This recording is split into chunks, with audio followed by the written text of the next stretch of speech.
Hello, seeing it's just after 1 o'clock. I want to get started even though people are still trickling in for this webinar session. I want to welcome those of you who have joined us so far to this Wednesday webinar.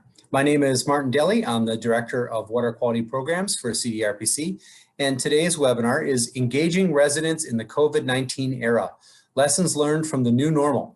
And this webinar is made possible by presenting sponsor, the MRB Group. So they're not only sponsoring, but they're providing content as well. So I want to be sure to thank them for wearing both hats. Joining me today is Matt Horn of the MRB Group, and he'll be speaking to you in just a moment. But I do want to go over some housekeeping before we get underway. For those of you that do not know us, CDRPC is a regional planning and resource center that serves Albany, Rensselaer, Saratoga, and Schenectady counties. We foster intergovernmental cooperation, communicating, collaborating, and facilitating regional initiatives, and we work with partners to help them address regional problems. We established this webinar series to help planners sharpen their skills and as a vehicle for Planning and Zoning Board of Appeals members to obtain their necessary credit hours. Planning and Zoning Board of Appeals members are required by state statute to obtain 4 hours of training a year, and municipalities have a wide latitude in defining what training is credit. After each webinar in the series, each attendee that registered with an email address will receive an email confirming attendance, and this email may be submitted to your municipality for consideration of credit. In addition, for practicing AICP certified planners, we have submitted this session for 1 hour of CM credit to the APA, so you'll be able to find that online. Our attendees join with video and audio off for security purposes, but we have a large audience and we hope to engage in a spirited dialogue as the presentation unfolds. I will unmute attendees to allow you to ask questions directly if you so wish, or if you'd like to type your question into the chat box, I'll find a good opportunity to interject and be able to ask that of our presenter. We will be archiving presentation material as a PDF copy of this presentation will be added to the Eventbrite site. That is the same link you use to sign up for each of the individual webinars. You scroll down to the bottom, that's where our past webinars are archived, and you'll find a link to presentation materials for this webinar and also any of those that have passed. Recordings of our sessions will be posted on the CDRPC YouTube channel at the conclusion of the webinar series. Links to that will be made available through Eventbrite, and we'll distribute an email informing all of our attendees that those are available. So stand by for those when the series concludes. Now to our business. I pointed out the fire exits and we're ready to move forward. Today's session is Engaging Residents in the New COVID Era, Lessons Learned from the New Normal. MRB's Smarter Local Government team is involved in many forms of public outreach and engagement, including community-wide planning and supporting zoning board and planning board meetings, as well as public education efforts, which have been challenging in this current time. Local government exists for its citizens, and in the new COVID era, there is an even greater need to encourage residents to stay engaged. This workshop will discuss ways to encourage enhanced participation despite the current challenges. We'll also share some mishaps we've witnessed along the way and how to create ways to engage the public and how that requires creative measures to protect public engagement. I'm really excited for Matt Horn to be joining us from the MRB Group, who's going to share his wisdom and some best practices that he and the MRB Group have learned along the way. So Matt, I want to welcome you to our series, and I look forward to learning from you some of the best ways we can keep people engaged in our communities. Thanks so much, Martin. I appreciate it. I'm going to go ahead and share my screen now. So for those of you who don't know me, my name is Matt Horn. I'm the director of MRB Group's SmarterLocalGov division, and SmarterLocalGov was really created to support communities just like yours with a whole range of local government challenges. I tease our engineering folks at MRB Group and say they finally discovered along the way that not every problem in local government is an engineering problem. And this is one of those topics that is certainly something that we have to approach with a diversity of skill sets. And that's kind of where SmarterLocalGov, how SmarterLocalGov comes at these things. I don't know about you all. Actually, I probably do know about you all, but I am tired of talking about COVID, and I'm ready to get my second Pfizer shot and move on. But the reality of the situation is that that this operational framework is going to stick with us for a while. I think there's not any question about it. And more than that, the effects, not just the medical effects or the biological effects, but the cultural effects of this last year are really going to be imprinted on local government and on our constituents for a good long time. So it'll be something that us as planners we'll have to think about as we approach projects. Let me get my slides moving here. So COVID couldn't have come at a worse time for government. I'll say that. I know, even prior to COVID, there was a lot of cynicism about government generally. And the problem is, in local government, we're pretty responsive. Even communities with limited resources recognize that we are the closest to our constituents. We see them every day in the grocery store, and they never have a shortage of feedback for us, and we always are looking for ways to make sure that they're getting what they need. But what happens is people tend to lump government into this one big bucket, right? And so what happens at the federal and state level tends to trickle down to us, and so constituents sometimes can take out that frustration with government generally on the people closest to them, on local government. And so, but I will say that we don't do ourselves a lot of favors sometimes, and certainly the things that we've got control over are things that frustrate our constituents just as much. And those are things like just a lack of information generally on programs and projects.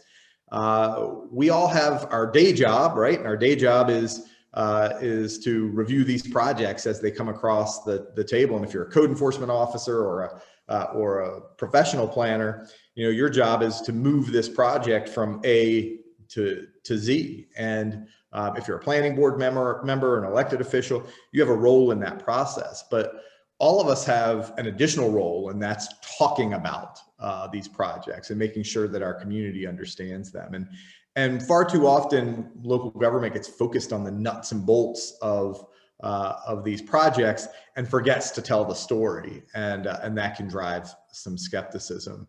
Again, this is not, we are close to folks for sure, but what COVID has done in a lot of ways is make us all remote workers, even elected officials and local government leaders sometimes. I know in my own home community out in the Finger Lakes, City Hall still not open 5 days a week, and residents who were used to being able to see dirt turning on a site and to run down to City Hall and find out what was going on can't necessarily do that anymore with any kind of regularity. And so this inaccessibility breeds some cynicism and some skepticism. Forever, and we'll dig a little deeper into this as we get into the presentation, but forever we've been under flack for this just complex frameworks that we have to operate under. It's New York State, so there's never a shortage of regulation, and planning and development seems to get its way more than its fair share. And because of that, because of these complex frameworks, things can be opaque. Residents can feel like they have a hard time pulling apart what's going on, how this project is moving, or what rules it's subject to. And so that can breed some cynicism around planning in particular.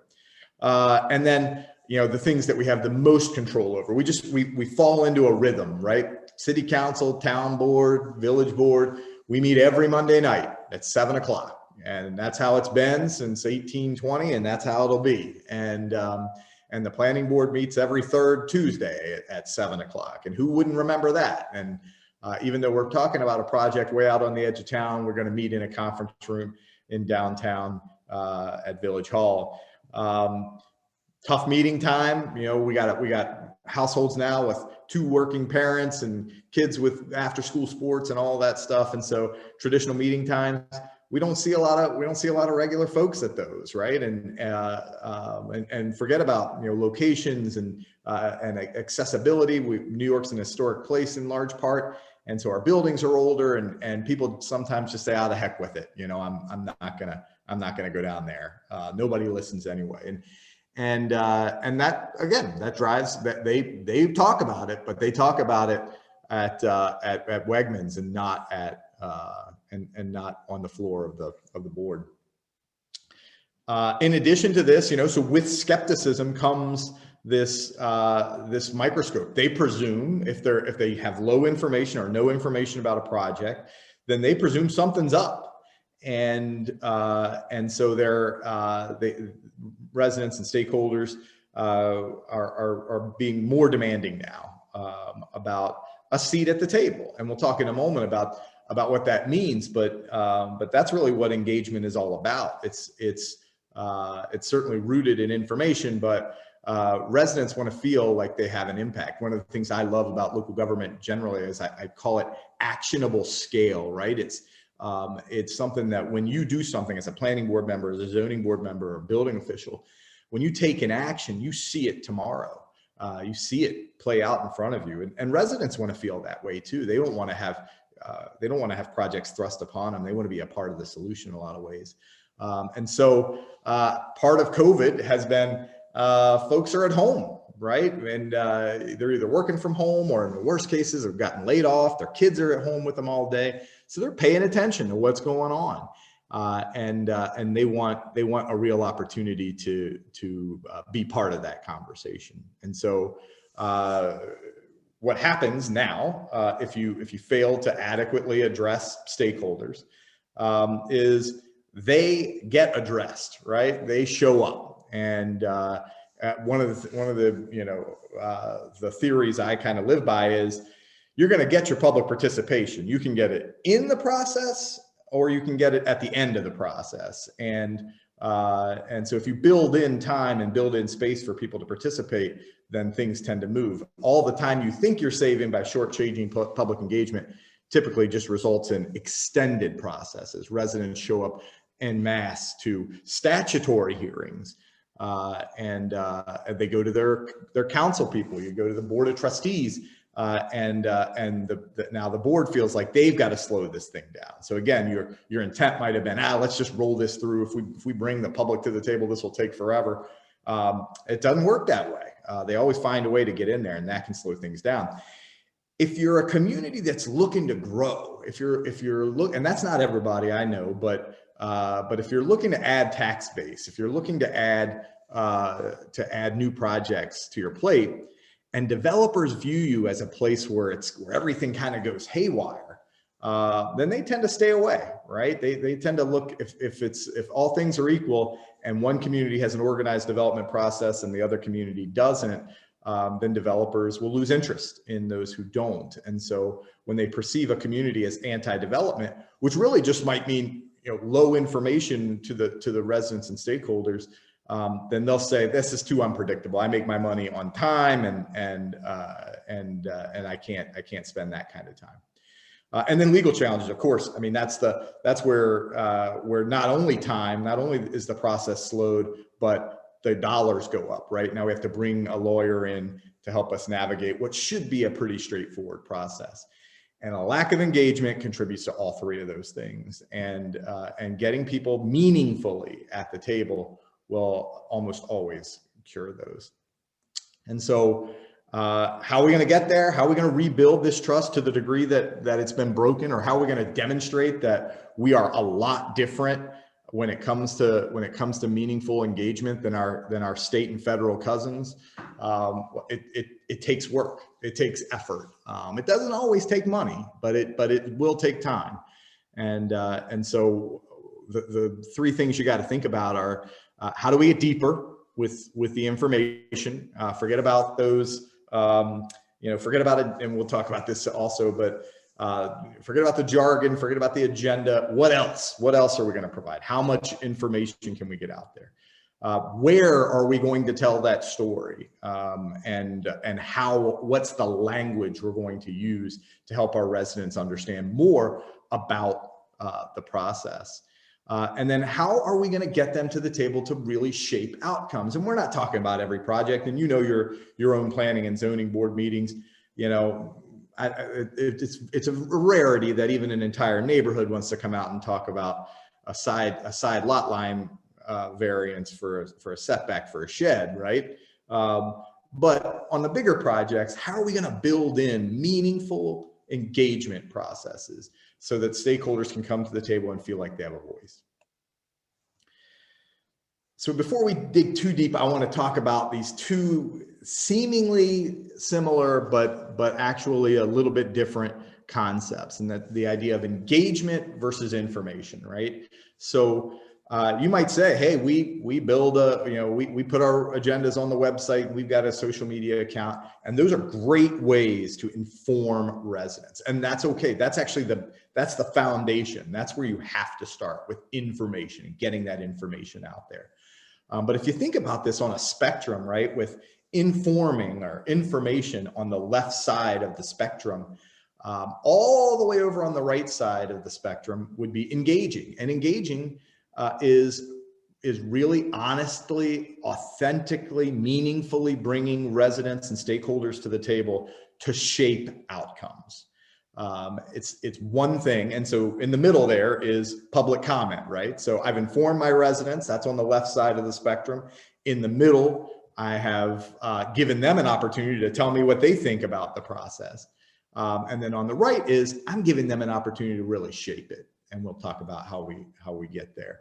So don't mistake informing or a great public information campaign with a great public engagement campaign. Those are two different things. And to be honest, residents today, stakeholders today, are far more concerned about engagement than they are with information. Information is the low bar. It's a very low bar. So, but you got to start there, right? So information is the foundation. So what information do you share about projects? It's a tricky situation, right? We only have so much space. So we're not, a lot of you out there at the planning and zoning board level, you might get an agenda package that's 2 inches thick, and nobody's going to read through all of that unless they're on the planning and zoning board, right? I mean, that's the mentality. That's why your board or your council put you in that role, because we need a group of people paying attention to this. Well, you'd be surprised, and maybe you wouldn't actually, because you all have been doing this. A lot of you have been doing it for a long time. The trick here is to find a balance between the space you have available, the attention span of the average consumer of information or stakeholder, and the time that you have to put into public information. But this is for sure.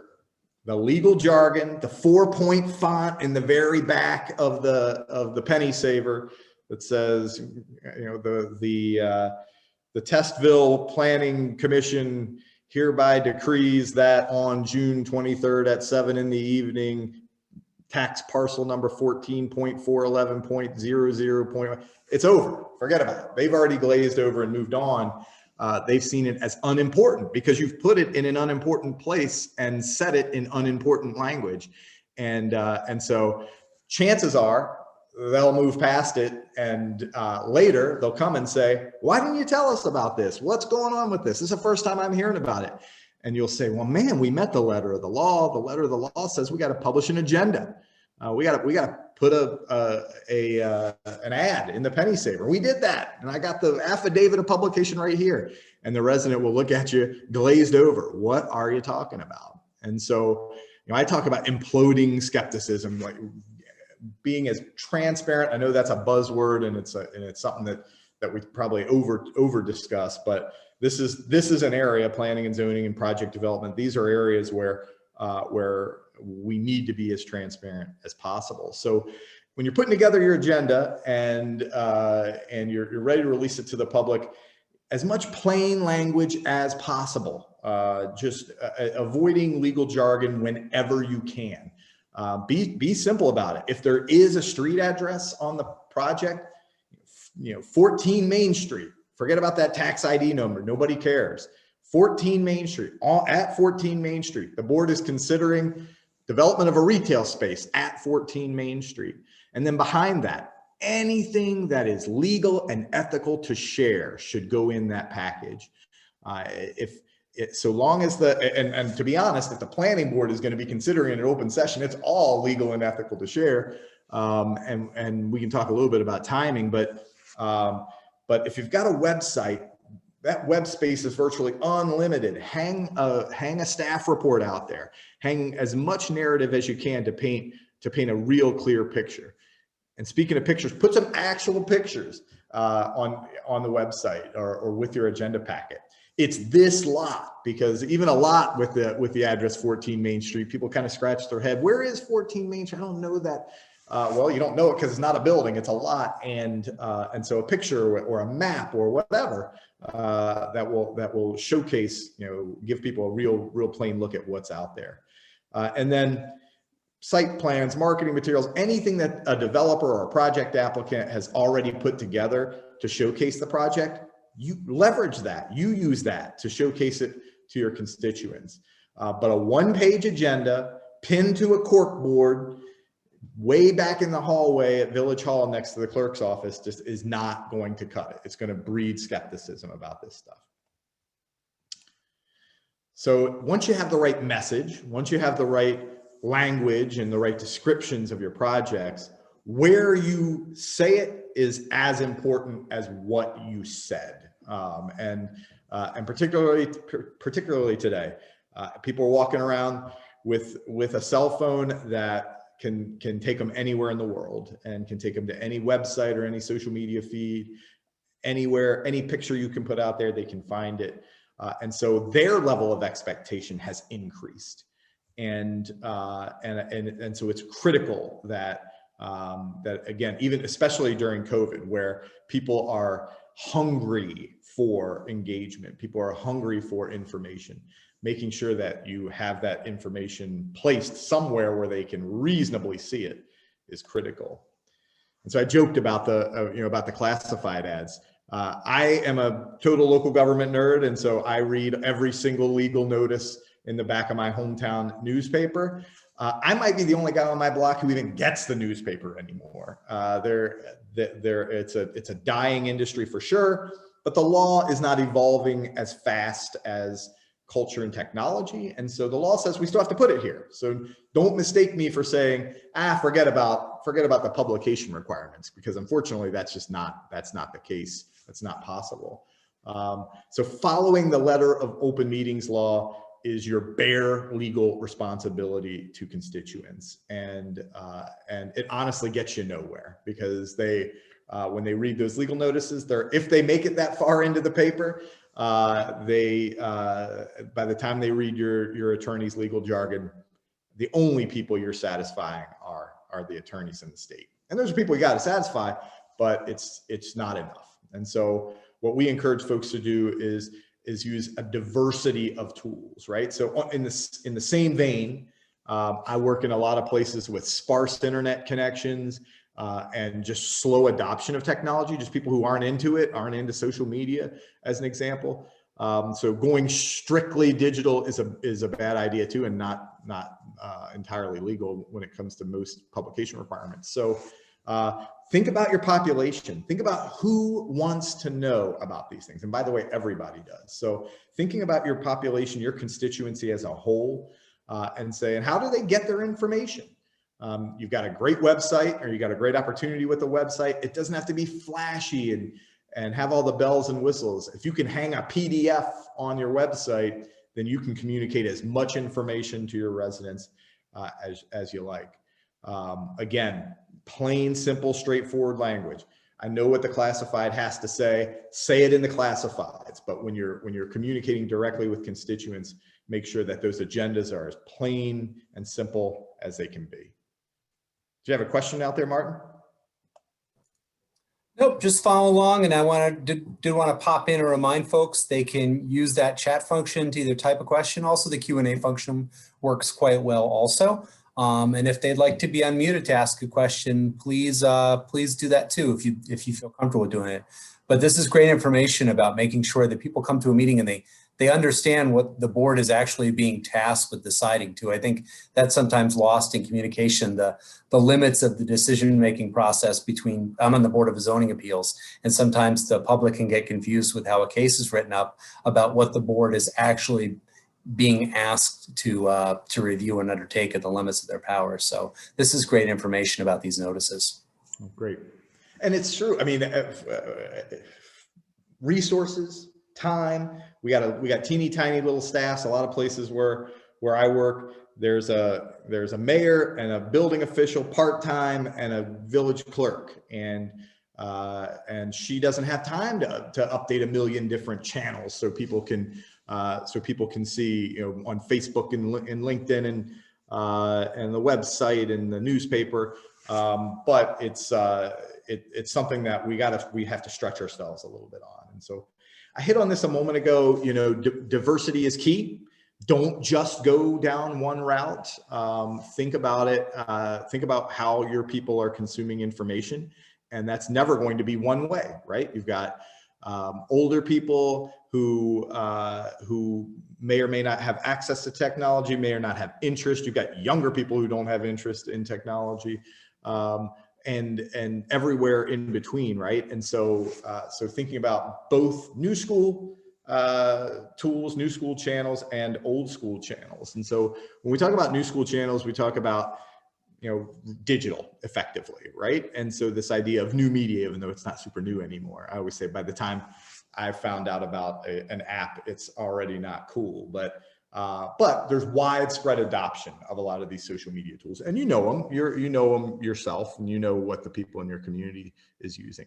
But there's 100 of them, right? And different people use different tools, and different people read things different ways. And so, and you have, again, that limited staff. And so even in a larger community, the more staff you have, the more work you have. And so adding another task, another 10 tasks, just to tell the story can feel daunting. And so what I tell people is scale up slowly. So the state already says, you have a website, you need to publish background materials in addition to your agenda. So everything that your planning board is getting, the agenda package for your planning board should be accessible to folks. And accessible can mean a bunch of different things, but if you have a website, it's just an easy one, right? If you're emailing agendas to board members, it takes an extra few minutes to get it uploaded to the website. And so that's just that's a really light lift. Just about everybody. I haven't run across too many communities who don't have a website. And again, it does not need to be super fancy. If you can get a PDF up there, you can get this information out there. When you got your website mastered, and that's just kind of a matter of course, or if you've been using a website and you're looking for one more thing, pick a social media channel and pick it based on what you know about your community. So a lot of the communities I work in, Facebook seems to be the dominant social media tool. It seems to be what everyone is using. And if that's true about your community, and it feels like that's the broadest adaptation or the broadest adoption is Facebook, then go with it and just pick one and use it. Or you might have a full communications department, and if you do, great, you can do as many tools as you like. But if we're just picking one, or we're just scaling up a bit, starting with a website, making sure our information is up there on the website, and then moving on to one social media channel, and then maybe another as the years go on. But your residents are going to appreciate just seeing the Facebook post. And that Facebook post doesn't have to be fancy. It can literally just be a note that says, the zoning board meets this Wednesday, and here's a link to their agenda, and it'll link them right back to the website. So it can be something that's very low cost, very low time investment. The thing I love about, I can't believe I'm saying this, I don't love anything about the COVID era necessarily, but one positive thing that's come out of the COVID era is these interactive tools. And so we're using one right now with Zoom.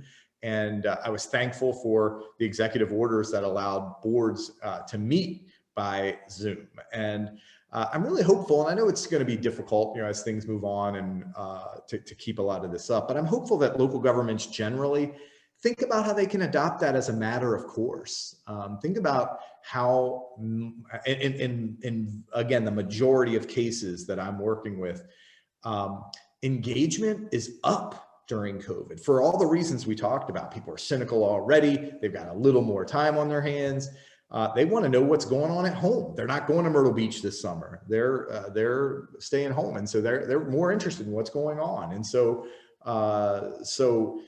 as this moves on, as the COVID era moves on, hopefully here in the next year, don't abandon everything that you built just because you're not required to. So thinking about Zoom, Facebook Live, which again is a super cheap way. If you've got a little tablet or an iPad or a cell phone, an iPhone, you can broadcast to the whole world your meetings, and you can take live feedback from residents. So so think about those interactive tools, and we'll dig at those in a moment.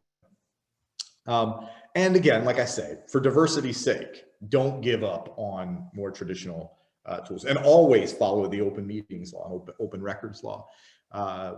You can't abandon the newspaper. You can't abandon the legal notice. It's in the law. You got to do it. But and develop a relationship with the reporter, develop a relationship with the newspaper editors, so that they can provide some additional coverage over and above those block ads in the back. Because people do read that, right? If there's an above the fold story about your project or about your board meeting coming up, people are going to read it. And so work to develop a relationship with reporters. And again, I know newspapers are consolidating, so the closest daily might be 2 towns over, and that's getting more and more difficult. But try to include those more traditional media as often as you can. So I'm going to roll through this unless Martin says there's questions here. None appearing in the Q&A and chat. So all right, well, feel free to pop in as we go. Mm-hmm. So this picture gets chopped up just because of the format of our slide deck here. But if you could see this full chunk over here where my mouse is circling, you'd see this is an actual live board meeting here, and there's a full board up here. And this guy whose torso got cut off, he's the one lonely guy who's in attendance. And so thinking about, forget about city council or the town board or the board of trustees, thinking about your planning and zoning board meetings, on average, and I go to a lot, I'm fortunate to work with a lot of communities. And so on average, to be honest, it's single digits. Even in larger communities, the applicants are there. And if it's a very controversial project, then we can fill the room. But chances are we're filling the room on the very controversial project because we haven't done a good enough job telling the story on the front end yet. And so that's what those people are there to say. To a person, they will likely stand up and say, I read it in the paper, and it was the first I heard about it. But generally, as development review goes on, people just don't show up and they don't participate. And there's a lot of reasons for that, and we'll scratch at those. We talk about barriers to attendance. And honestly, I really do believe, and I don't know, I grew up in small towns, and I grew up down south, and and my own mother would tell me, people are just nosy. We just want to know. We're just interested in what's going on next door or what's going on up the block. And so the reason people aren't at your meetings has very little to do with subject matter. I've worked in economic development for about 20 years, and I've worked in community development almost as long. And people are fascinated by it. Everybody wants to know what's going on. And I'll say, oh, you should get on the planning board or the zoning board. What's that? Well, talk to me about that. And the more they learn, the more excited they are about development in the community. So when you show up, and I used to do this, I was a city manager, and I'd sit on the dais and cross my fingers that nobody showed up. But that was very early in my career, because what I know now is that when nobody shows up at the front end, they're coming. It's coming. And when they get there later, they're going to be mad. They're going to be mad that they didn't know about it, or that they weren't able to participate. And so we've talked about how to get them the information, and we've talked about the information they should have. So what are other barriers? What are other reasons people don't come to meetings? That we don't do ourselves any favor on the time and location thing, right? Again, I've worked all over the country, and I've worked for a long time in government, and everybody meets at 7 o'clock, 6 or 7 o'clock on Monday night or Wednesday night. And that's just it's not when people are available anymore. That's the business that has to get done. And I get it. And for the sheer for the sheer process of just working through agendas and moving little things through, it works. But as meetings become, or I should say, as issues become more complex, as you're taking deeper dives on issues, think about the time and location of your meetings. I work really closely with my county's economic developer, and I bumped into him at Dunkin' Donuts on a Saturday morning, and he was carrying an armload of donuts, and I said, "Oh, where are you headed?" And he said, "Well, we got a planning board meeting down in Bristol," and it was like a Saturday morning. But that's when people were available, and that's the board, the town board down there wanted to make sure that the people who were interested in this could make it. So they did it at 10 o'clock on Saturday morning instead of 7 o'clock on Wednesday night. And so you need to be thinking about that. They also did it at the project site. So people could say, that tree right there, I want to save, versus looking at a site plan or looking at a Google map or not looking at anything and trying to describe the third tree to the right after you get off the road. Thinking about location as context and how people want to engage in the planning process. If they're standing there on the site before dirt turns, it really does make them feel like they have a say. We might actually be able to move this thing in the direction we're interested in moving it, versus, again, sitting in a boardroom. Other barriers, I think about childcare. I myself have 4 boys, bless my wife, who has to keep control of them when I'm at planning and zoning board meetings. But so trying to find something for the kids to do while these meetings are going, thinking about transportation, how do people get to or from communities, particularly if you live in a rural area or an area with a diverse population socioeconomically, people who might not have access to transportation. Think about language, if we're dealing in a Spanish-speaking neighborhood, making sure that we've got someone there who can translate for these folks. And you can't go to the ends of the earth, right? You've got limited resources. I worked in a community in Oklahoma where they had a meat packing plant in the community, and it was largely served or largely employed immigrants from all over the world. And I went to the library for something, and there was a page about 4 feet tall, and it was just one sentence in 22 languages, and English was last. And at the bottom, it said, "Pull to open." And it was for the door. People were routinely pushing on the door, but they felt like they wanted to communicate to all 22 sets of that population who were affected by different languages. No one's expecting you to do that. No one's expecting you to broadcast your planning board agenda in 22 different languages. But if for example, you have a large Spanish-speaking population or Mandarin or whomever is in your community, make sure that that's addressed, particularly if it's a project that's impacting their neighborhood. And then again, remote participation. It's something that we've kind of just taken as a matter of course during COVID. Yes, we absolutely offer that. We're in a lot of cases we're required to. Don't give up on it beyond COVID, but certainly for now, and what we've learned during COVID is people will participate if you give them a channel to do that. Again, we talked about the third tree to the right, making sure that generally when you're working on a project that's going to affect a certain neighborhood, meet in the neighborhood. My hometown planning board was considering wind turbines, and they had 2 site meetings. One meeting at the site where the wind turbines would go, so they could kind of get a context and a feel for the site. And it was a public meeting, and the whole neighborhood was out, and big X's on the ground where the foundations were going to go. And then another meeting where turbines are. So a couple of towns over, we go over. And again, we advertise it. Anybody who can make it, come. And if we had the resources, we'd rent a school bus and take whoever wants to go over there so they can see these turbines in action. It was valuable because people put their own image in their head, and being there on that site helped to give everybody the same image. But generally, even during the week, when you've got just a normal agenda, be thinking about, how is someone with a physical disability going to get to my meeting? How is someone who doesn't speak English going to know where the meeting is? And so making sure that they're accessible. One of the most horrifying experiences I had as an economic developer, I was staffing an IDA, and we met at 7:30 in the morning. So here I am, not even taking my own advice.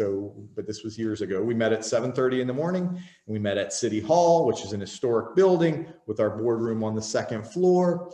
And in my 7 or 8 years as the executive director, I never had anybody come to an IDA meeting, which now I know why they weren't there. But I got a call that morning, and the person said, "Hey, I'm coming, and I'm bringing my uncle, and I just wanted to make sure that City Hall was wheelchair accessible," which it wasn't. Our meeting room wasn't. And the horrifying part of this call was that it was the developer. It was the person who was preparing to make a $10 million investment in the community. And I had been dealing with a project manager for the previous 6 months, and the actual investor was wheelchair bound. And so I am on the phone at 6:45 in the morning trying to get a hold of the president of the local bank who had an accessible conference room. And thankfully I did, and got the meeting location shifted. But then of course I snapped right back after that meeting. And so again, adopt an accessible framework and stick with it, no matter what the agenda topics are. Other barriers, we talked about timing, 7 p.m., 7 a.m., 7:30 in the morning. It's great for business people, right? On our IDAs, we like to have business people, or on our business improvement district, we want to have business owners, and it's critical to have those folks involved. But it's as critical that the people who are affected by their decisions are involved. And so if you have to have a special meeting here and there, once a quarter, twice a year, when there's a critical project, make sure you do it on a Saturday morning, or as a lunch and learn, or however you want to do it. But just something beyond the typical 7 o'clock meeting time. And then we talked about language, again, not over the top, and not someone on standby just in case. But if we know for certain that someone with when I used to manage a court system, we had a sign language interpreter, because we had a high incidence of deafness in the community. You know your population, so you know what the resources will need to be. Figure it out. And I think about these more thorny issues, right? I think about our day-to-day routine is pretty straightforward. Again, the side yard setback. I got a fence that's going to go, that's 6 inches taller than it's supposed to be, or, those things kind of sail through. But when it's a particularly thorny issue, even if you have the best practices at heart, or as part of your daily routine, give it an extra 10 minutes of thought and say, okay, this neighborhood is going to be fired up about this, or this group of stakeholders is going to be fired up about this. How do we communicate with them? The picture we have that's on the screen now is a picture of in my hometown. While I was the city manager, we had our first African-American city council person elected ever. And when he ran for office, as he was running, he came to me and said he was pretty disappointed with African-American participation in the community, or diversity in participation. The community was 55% people of color, and the overwhelming number of planning and zoning board members, board and commission members were white. And he was disappointed by that, and he made it part of his platform. And I said, you know what, he's right. And so I said, I'm going to have a public information session about participation on boards and commissions. This was before he even got elected, but he had inspired me to do it. And so I went and got the council chambers all set up for 7 p.m. on a Wednesday night. And I put it right there in the newspaper, right where you'd expect to see it. And 2 people showed up, the chairman of the Republican Party and the chairman of the Democratic Party. And not one person of color, and not one person who wasn't already on a board or a commission. And so 6 weeks later, after I told him the story, he went out, asked for permission to close a little one-way street in downtown, set up a stage, and had a little mini street festival. And he got something like 350 people signed up to participate. on boards and commissions. It wasn't even a hot button issue yet. It was just something he was passionate about, and it was the right thing to do. So again, simple things, how we're going to get people there. Does the Boys and Girls Club or the community center or somebody have a 15-passenger van? Let's go out and get people to the meeting. Let's have, we'd like to have in public engagement sessions for comp plans, as an example, we like to have a little station set up for the kids, for comp planning for kids, and so it's not just shoving Shrek 3 in the VHS and putting them in the back corner of the hall. Get them involved, get them engaged, keep them plugged in while their parents are looking at the boring stuff. And food is the great equalizer. If you can provide lunch or dinner, even if it's just a sheet pizza, provide it, and you will get your share of participants. We talked a little bit about this, but things I learned during the pandemic is, thankfully, people got the bug. People really got interested in their local governments, and they want to say, they want to participate. And I don't think that's going away. I think all of you've been in service, but after your first couple of weeks in service, you got the bug too, and you've wanted to stay involved. I think this is the new way of doing business. So they're not new anymore, right? But the new tools of the COVID era, things like Zoom, Facebook Live, any kind of just low cost digital broadcasting, opening up a conference call number and letting people dial into it. Freeconferencecall.com, if you haven't heard of it. It's zero cost, and people can dial, as the name kind of hints at. People can dial in and just listen to what's going on. There's more complicated things, complex things, interactive mapping. Even Google lets you manipulate maps and create your own layers. And so think about low cost ways to let residents monkey around with a site plan or get a look at what a developer is thinking about. Online polling and surveying, Google Forms is free. SurveyMonkey is free. They got limited accessibility if you're using the free versions, but it's enough to ask a question and get some feedback. So make sure that you're taking a look at those. And if you want more complex analytics, they're certainly out there, but for smaller towns and villages, throw in a survey out there on SurveyMonkey and say, what time is good for a visit to the industrial park, and you'll get responses, and then you can at least say you asked. So when you show up and nobody's there, or when you show up and there's a crowd 3 times the size that you had hoped for, you'll at least know why. You'll know what works and what doesn't. And then this last concept I wanted to just impart, if I could, is listening is only good if you're hearing too, right? And there's a difference there, just like the difference between information and engagement. Listening means you are going to stand there and let them hurl information at you, and hearing means you're going to do something about it. And so doing something about it doesn't always mean changing your mind, but it might mean changing your approach at providing more information. But you need to have a system in place for processing all of this feedback. Don't ask a question that you don't want the answer to. Don't ask a question that you're not going to do anything with the answers to, right? And so make sure that you're keeping good meeting minutes even in these informal sessions. Meeting notes are great, and publish them when you can. Make sure that you're not, nobody I know does this. This is such a myth, but make sure that under no circumstances are you engaging any kind of political editorialism with minutes or meeting notes. Write down what they said. It doesn't have to be verbatim, but it should capture the spirit, right? Put time and space between feedback opportunities and decisions.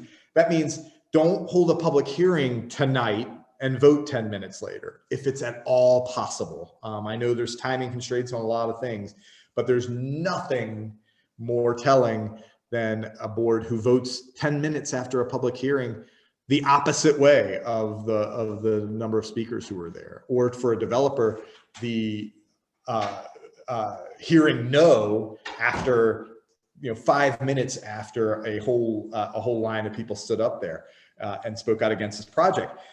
that says you're not really processing information. You're just taking it in and reacting on it. And that's not as valuable. It's not valuable at all, really. And then finding opportunities for the feedback to be interactive. I love this. There's the state requires sexual harassment prevention training for public officials. If you haven't done this yet, you want to do it, because you can't apply for your CFAs without it. But one of the requirements of those are that they be interactive. And I love that. And so I think in comprehensive planning in particular, strategic planning, but also in just in regular old site plan review, if you give folks a chance to say, don't just tell me no, tell me what could make you change your mind, and let them monkey around with it a little bit. And the benefits are clear. There's no question. If people are involved on the front end and it's meaningful and authentic and it's used to kind of help shape projects, then you've got a built-in policy champion. And you can never have your legs cut off at the knee for not asking the question, right? And so it's engagement is one of those things, communication is one of those things that's easy to attack if you haven't done it. So make sure that you're doing it just for nothing else, to be able to later say, no, we went through this process. We gave folks a lot of opportunities to be involved. And the people who did get involved are going to be standing right behind you and say, yep, I got to say, I'm not happy with where this is going, or I am. And they listened. And when a developer sees that, when new investors see that, or old investors see that, they're going to say, this is a place that I can work in. I'm just looking for some certainty. And the certainty is that the city's going to go, or the town or village are going to go to the far end of the earth to get all the information they can from their constituents, to involve them in the process. And I get it. So there's no surprises. So it's pretty straightforward stuff. You all know it. And it's just a matter of being able to take some time to practice it.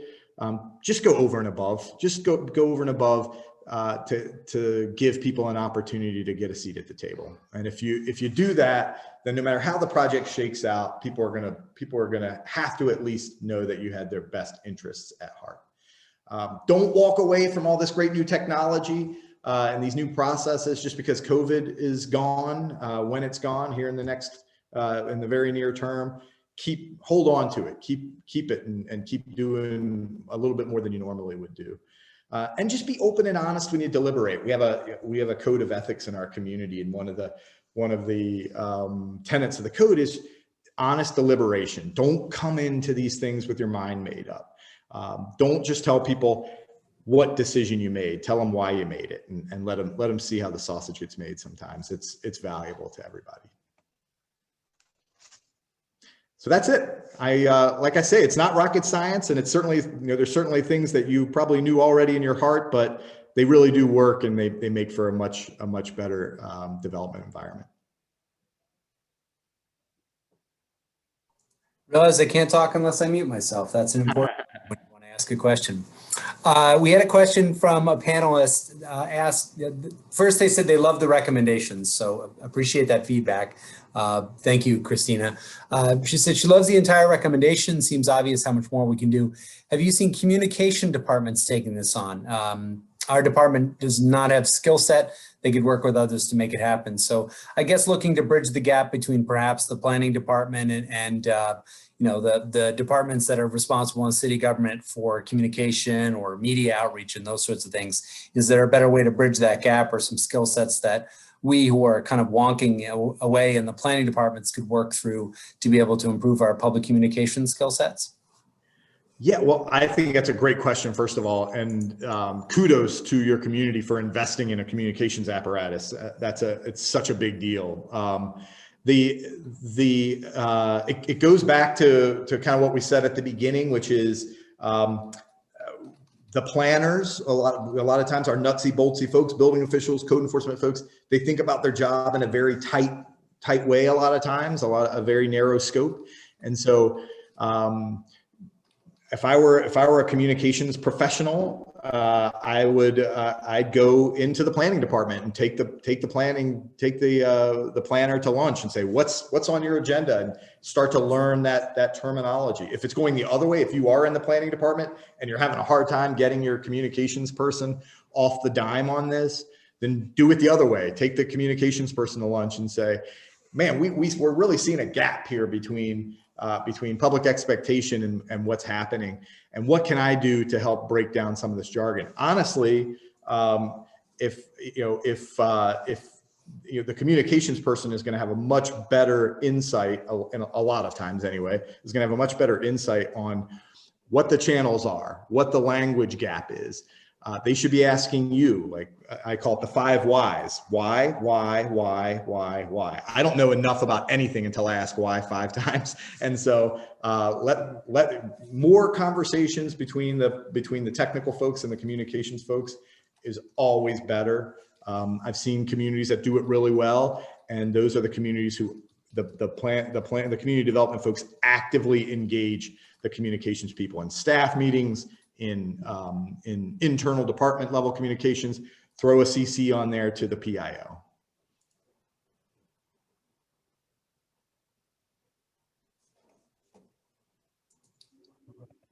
Okay. Thank you, message. Very supportive. Appreciate that feedback.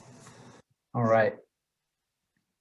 So it looks like we've come to our full time. I don't see any more questions in the chat and Q&A. So very much appreciate people's feedback as far as it goes for this session. We will be archiving these materials on our website, on the Eventbrite website. So Matt, if you can send me a copy of this as soon as we get off our session, I would greatly appreciate that.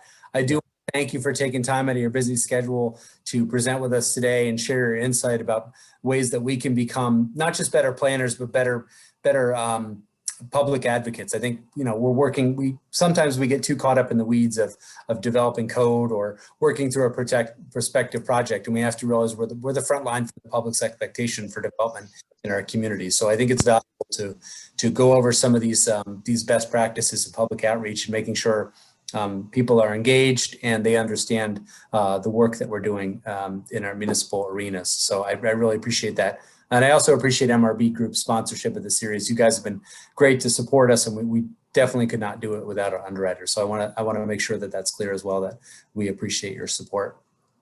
I want to let our attendees know that our next session is on April 28th. We have no session next week, but we will return on April 28th at 1 p.m. And our webinar will be Achieving Sustainability Through Infrastructure Planning, and that will be presented by presenting sponsor Delaware Engineering. So I want to give a shot to that and hope that people sign up for that particular webinar. Again, we will archive this webinar and the materials that we shared today on our website through the Eventbrite website, same area you used to register, and you will use to register to sign up for the April 28th webinar. So Matt, thank you so much for sharing your expertise with us today.